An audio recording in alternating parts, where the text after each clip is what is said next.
این تقاصر کدوم گناهه؟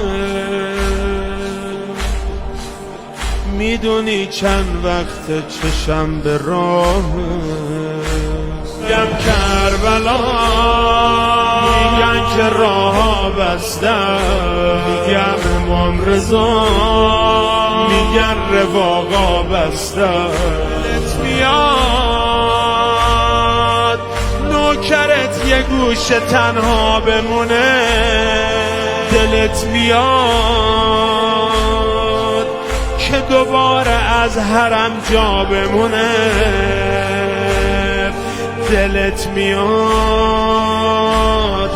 در به درم جایی رو دیگه ندارم که برم، در به درم کسی نیست دست بکشه روی سرم، در به درم